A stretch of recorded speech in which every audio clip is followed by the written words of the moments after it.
Merhaba arkadaşlar. Bugün yeni bir gün ve bir içki fabrikasını ziyaret edeceğiz.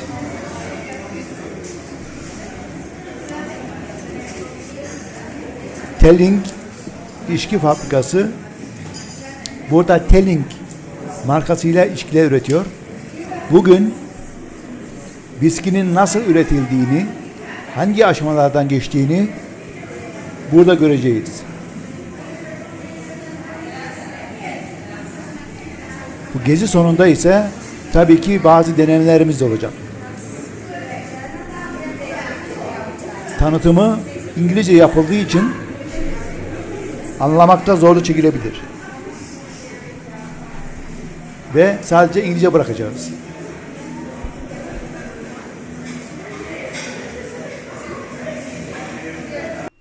Bu şişelerde değişik zamanlarda doldurulmuş viskiler görüyoruz. 5 yıl, 10 yıl, 10-15 yıllık viskiler var. Hatta 30 yıllık bile var. Burası Dublin'in viski kalbi olarak da biliniyormuş. Çok eski bir tarihi geçmişi var. Demek ki en iyi viskiler burada üretilmiş.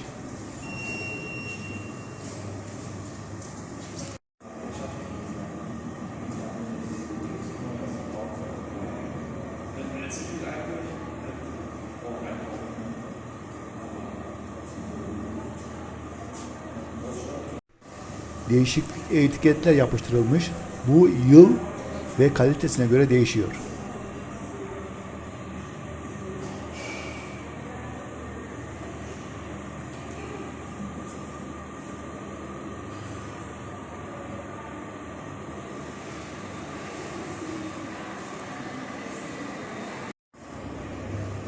Distileden çıkan viskiler bu fasların içinde, bu ağaç fasların içinde yıllarca bekletilip viskinin kalitesi belirleniyormuş. Ve beklediği yıla göre de viskinin kalitesi arttığı için tabii ki fiyat da değişiyor. Volüm olarak da her yıl bu fasların içindeki viskilerin miktarı azalıyormuş. Önce bize bu tanıtım filmini izletiyorlar. Viskinin kısaca tarihi anlatılıyor. Bu filmden sonra viskinin yapım aşamalarını da gösterecekler.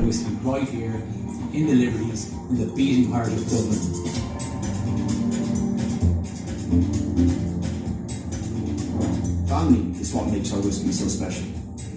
It's blood, sweat and tears in every glass, and our name on the label. So it's our duty and honour to make sure each bottle is right. For us, this is more than just a beginning. This is a revival, and now a renaissance.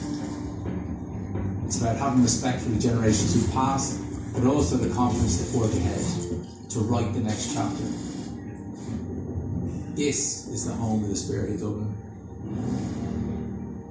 The liquid tells the story.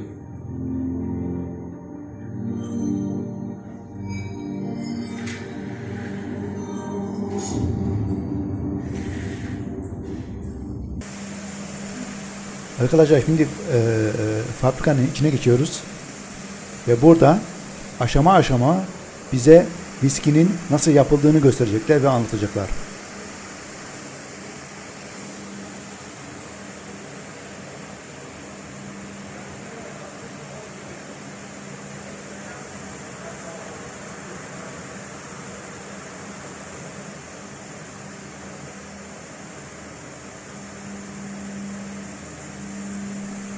Bu gördüğümüz tanklar arpanın fermentasyonunun olduğu tanklar.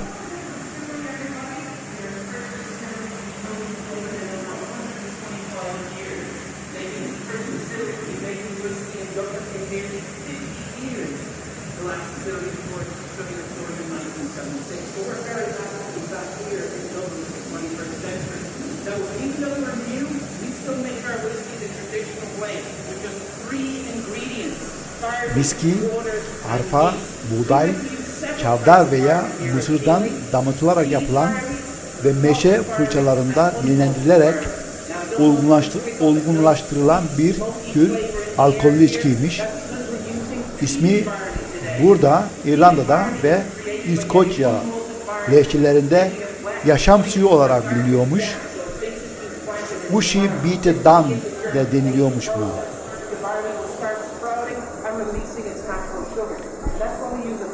Viski üretimi 5 temel aşamadan oluşmaktadır. Arkadaşlar buna maltlama, lapalama, fermentasyon yani mayalama, damıtma, buna distilasyon diyoruz biz. Olgunlaştırma adı aşamalarından geçiyor. Ülkeye, bölgeye, coğrafyaya veya damıtım evlerine göre bu adımlar kendi işlerinde ufak farklılıklar gösterse de temelde tüm damıtım evleri bu adımların aynı sıra ve mantıkla uygulamaktadırlar. Üretim aşamalarına tek tek değinmeden önce viski üretimi için neler ihtiyaç duyulmaktadır kısaca özetlemek istiyorum. Viski üretimi su, tahıl ve maya oluşturur. Tahıl seçimi ülkeye, bölgeye ve damıtım haneye göre değişiklik göstermektedir. Örneğin bizde, İskoçya'da ana tahıl olarak arpa kullanılmaktadır. Amerika'da mısır veya çavdar, İrlanda'da ise arpa ve buğday bulunmaktadır. Bunlara ek olarak çeşitli ülkelerde pirinç, yulaf ve viski üretiminde kullanılmaktadır. Su, viskinin en önemli bileşimlerinden birisidir. Hatta viskinin büyük bir kısmının su olduğunu düşünürsek, en önemlisi dersek de abartmış olmayız. Viski üretiminde katılan suyun viskinin kalitesine direkt olarak etkisi vardır. Buna örnek olarak İskoçya'yı gösterebiliriz. İskoçya su kaynakları bakımından dünyanın en önde gelen ülkelerinden biridir.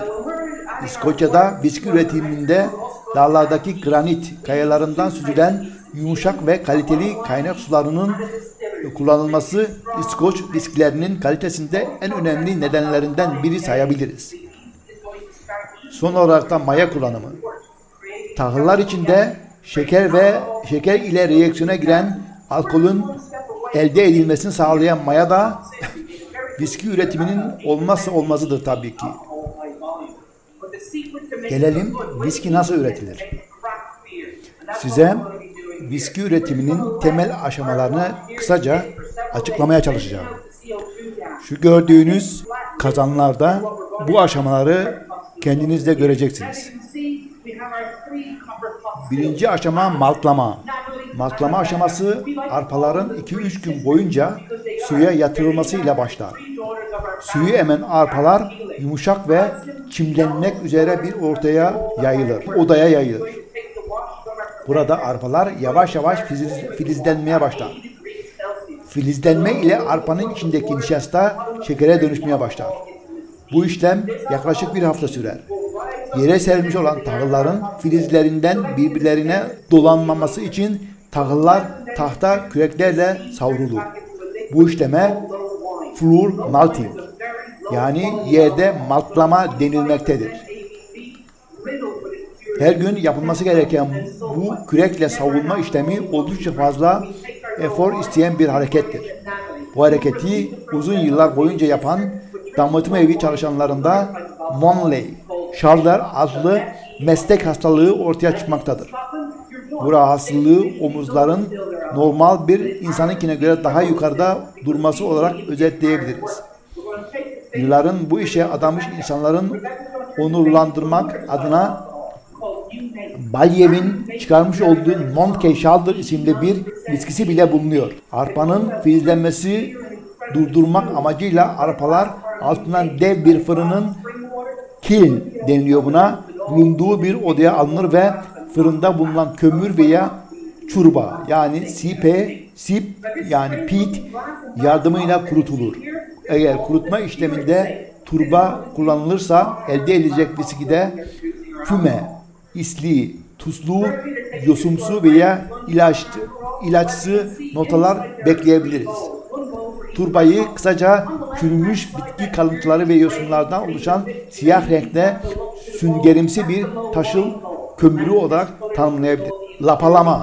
Lapalama aşamasında elde edilen maltlatmış arpa değirmenlerin yardımı ile öğütülür. Sonrasında öğütülmüş malt mastun adı verilen lapalama tankına gönderilir ve burada sıcak su ile karıştırılarak lapa haline getirilir. Bu adımda amaç maltlanmış arpayı farklı ısı derecelerine sahip sular ile karıştırarak arpa içerisinde bulunan şekeri maksimum düzeyde açığa çıkarmaktır. Lapalama işlemi sonunda elde edilen lapamsı sıvıya arpa suyu denir. Fermentasyon yani mayalama. Lapalama aşamasında elde edilen lapamsı arpa suyunun içinde maya atılır. Bunun sonucunda arpanın içerisinde yer alan ve önceki aşamalarda açığa çıkarılan şeker veya reaksiyona girerek alkola dönüştürülür. Bu süreç 2 ile 7 gün arasında sürer ve bu işlem sonucunda %7-10 alkol seviyesine sahip bir sıvı elde edilir. Fermentasyon işlemi başbak adı verilen büyük tanklarda yapılan, günümüzde birçok damıt evi demir tanklar kullanılsa da hala genelde ahşap tanklarda kullanılan damıtım evleri de bulunmaktadır. Fermentasyon ortaya çıkacak viskinin karakterini önemli bir rol oynar. Fermentasyon hızı ve sıcaklığı gibi faktörlerdeki en ufak değişiklikler bile viskinin tadına profilini eklemektedir. Damıtım. Bu aşamada fermentasyonun sonucu elde edilen alkol su karışımı bakır iplikleri alınır ve birbirinden damıtım yöntemiyle ayrıştırılır. Damıtım işlemi kısaca şu şekilde özetleyebiliriz. Alkol su karışımı bakır imbiklere yerleştirilir ve alttan kaynatılır. Alkolün kaynaması noktası suyunkinden daha düşük olduğu için alkol 78.38 derecede, su ise 100 derecede kaynar. Alkol sudan önce buharlaşır. Buharlaşan alkol bakır imbik içerisinde yükselip imbiğin boyun kısmına geldiğinde tekrar soğutularak sıvı hale getirilir. İlk damıtma işlemi sonucunda ortaya çıkan %20-25 alkol oranındaki sıvı çıkar. Bu sıvıya low wine deniliyor. Bu ilk damıtım işleminin yaptığı ipliğe de wash still denildiği ekleyelim. İlk damıtım sonucunda elde edilen alkol sıvı 2 kez damıtılmak üzere tekrar bir bakır ipliğe alınır. Bu ipliğe de spirit still deniliyor. İlk tanıtımda olduğu gibi bu aşamada da alkol buharlaştırılarak sudan ayrıştırılır ve %60-70 alkol oranında sıvı elde edilir. Damıtma işlemi İskoçya'da 2 kez yapılırken İrlanda'da 3 kez yapılmaktadır. Hatta bu konuda iki ülkenin birbirleriyle ufak atışmalar da vardır. İrlandalılar viskilerin 3 kez damıttıktan sonra viskilerin daha saf, daha kolay içime ve bu nedenle daha iyi olduğunu söylerler. İskoçlar da İrlandalılar da sizin 3 kez damıtarak yaptığınız viskiyi biz hem 2 kez damıtarak hem de daha iyi şekilde yapıyoruz şeklinde cevap vermektedirler. Olgunlaştırma. Damıtma işlemi sonunda elde edilen alkolün sıvı hala viski diyemiyoruz. Meşe fıçılara doldurulur ve belli bir sürede olgunlaşmaya bırakılır. İskoçya kanunlarına göre bu süre en az 3 yıl olmalıdır ancak. Bu süre sonunda fıçıda çıkan alkollü sıvıya viski denilebilir. Fıçılarda olgunlaşan viskilerin belirlenen süre sonunda fıçılardan çıkarılır ve şişelerden önce suyla karıştırılarak alkol oranı azaltılır. Bu oran genelde %40-45 seviyelerine indirilir. Fıçıdan çıktığı hali ile hiç su katılmadan şişelerden viskiler de mevcuttur. Bu viskiler cash, bu viskiler cask strength yani fıçı sertliğinde viskiler denilir. Viskinin olgunlaşmasında bahsedilen benim en çok sevdiğim bir viski terimi olan meleklerin payından söz etmemek olmaz tabii ki. Yıllar boyunca fıçılarda bekleyen viski her yıl belli bir oranda buharlaşarak havaya karışmaktadır. İskoçya'da bu oran %2 iken İklim ve ortam koşullarına göre bu buharlaşma oranı değişmektedir. İskoçlar her yıl fıçılarında uçup giden milyonlar değerinde bu viskiden melekler tarafından iyi viski yapmanın da bir bedeli olarak alındığına inanırlar.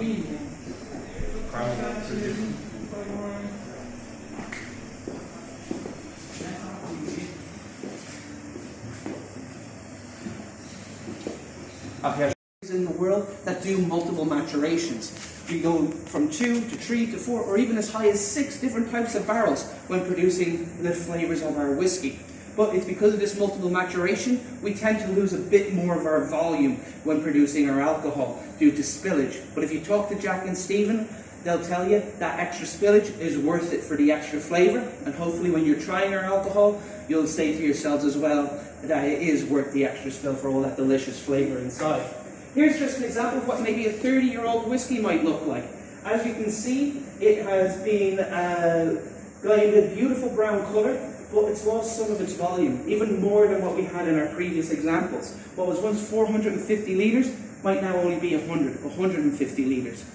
What was once a common whiskey is now extremely rare. You're probably only going to get 100 bottles from what we have in here. That 100 bottles is probably going to be a collector's item, ranging from €1,000 to maybe even €7,000. More so something to display on your fireplace than something you can enjoy on a Friday night. Over there we have our Teeling family vault, which is where we keep 3 of our barrels maturing on site. We have the Zoe and Holly Teeling cask, named after the daughters of our other founder, Stephen Teeling. Zoe and Holly are the babies of the Teeling family, so they weren't around when the distillery was being built, and they missed out on getting a pot still named after them. To make up for that, they were both given barrels of whiskey, and on their 21st birthdays, they can do whatever they want with those barrels, pretty much guaranteeing the best birthday parties a couple of Irish girls could ever ask for. In the middle is the single pot still, batch 1. That is the first whiskey, or the first barrel really, filled with alcohol produced at this distillery. It has called the single pot still because that's its style and that's its name. Single pot still is a uniquely Irish whiskey, much like how sparkling wine produced in France is called champagne, or particularly the Champagne region. Single pot still whiskey can only be classified or called that when made in Ireland. Scotland can do what we do with it, they have to call it something else. What makes it special? Single just indicates that it is made in one single distillery. Pot still indicates it's been triple distilled in pot stills. It's the grains that we use that make it so important, a mixture of malted and unmalted barley. Because back in the 1800s, when this style of whiskey was invented, there was a tax on malted barley in the city. The distilleries couldn't afford to keep making single malts. So, to try and reach a compromise, they put in a mixture of malt and unmalted barley, and thanks to this experiment, they created a wonderful, sweet and creamy whiskey, uniquely Irish as well. And hopefully some of you will get to try that during your tasting, or maybe just wait a little bit longer and grab yourself a glass at the bar. Now before I take you all into the next area, I just want you to know I need to see your tickets. There's a number written on that. That number helps me point. Still have your masks on, now's your chance to take them off so you can enjoy that whiskey. I only ask that when you're finishing here or tasting, just remember to put your mask back on if you'd like to go to the bar, or to the gift shop just for COVID safety. I'm going to share with you guys some of my tips and tricks when I'm at a whiskey tasting or deciding to drink multiple whiskeys at 3 p.m. on a Tuesday or a Wednesday.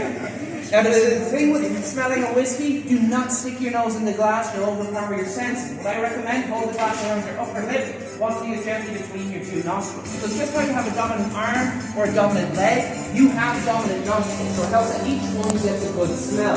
When you're breathing in, do keep your mouth slightly open. This will activate the taste receptors at the back of your throat.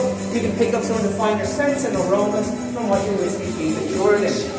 When you're having your first sip, this is my golden rule. Before you swallow, breathe out through your nose. Because during the past when you've been doing shots, you end up getting a burning sensation in your throat or a burning sensation in your chest. And that is because the oxygen in your body has to trap the alcohol vapor, leading to these burning sensations. So if you breathe out through your nose before you swallow, it leads to a much smoother experience. You can enjoy your whiskey that little bit more.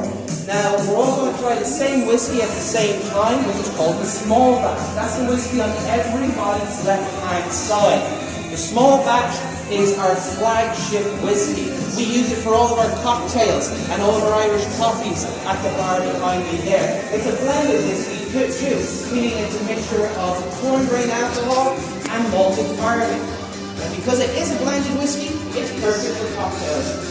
It has been matured for 6 years in bourbon, 1 year in rum. From the bourbon you get caramel and vanilla notes, and from the rum a nice tropical fruit finish.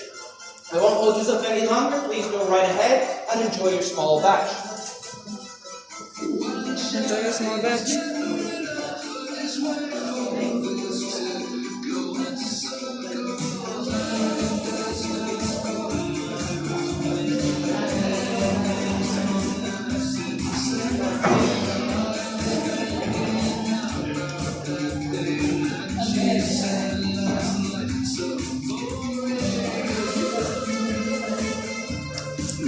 Sehr süß, ne?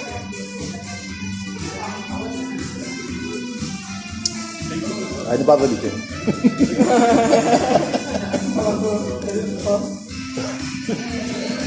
Now for those of you doing the Teeling tasting, whiskey and cocktail tasting class, hold on a second. I'll tell you all about your cocktail in just a brief moment. Now if the whiskey wasn't to your liking, of course, you're more than welcome to pour it into your cocktail. You're just going to make that a little bit stronger. But for everyone else, I'm going to tell you about whiskey number 2, which is the single grain located in the middle of your placemat.